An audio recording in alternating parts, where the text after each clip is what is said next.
Comment peut-on faire confiance à Ubisoft et surtout croire les chiffres qu'ils ont annoncés? Le Twitter officiel Assassin's Creed Shadow a annoncé qu'ils ont dépassé le million de joueurs pour Assassin's Creed Shadow. Et oui, on vous l'avait dit, c'était un jeu tellement attendu par le public japonais. C'est sûr qu'ils étaient contents quand tu vois que ça a provoqué la colère du premier ministre japonais. Et justement, il y a un tweetos qui leur a posé la question, ce chiffre est-il exact? Quelqu'un peut-il me le confirmer? Je sais que ça marche bien, mais déjà 1 million. Réponse du compte Twitter Assassin's Creed: oui, on confirme. Sans rien, sans preuve. Ok, allez.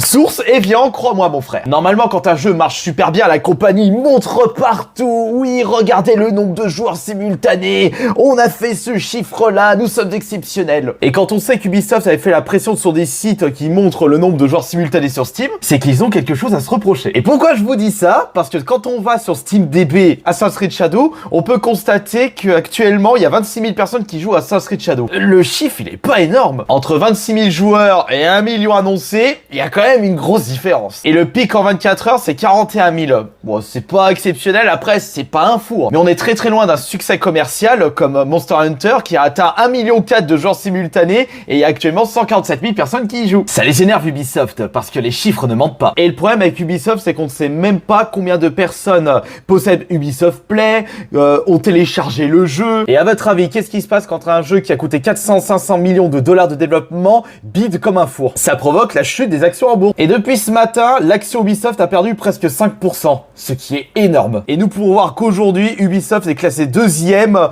en chute d'actions en bourse. Personnellement, quand j'ai vu l'état final du jeu, toutes les polémiques autour, le manque de respect envers la culture japonaise et son histoire, et le grincement des dents de la part des membres de la politique japonaise, j'ai préféré vendre mes actions en bourse hier, car personnellement, je ne pense pas que Assassin's Creed Shadow va sauver Ubisoft.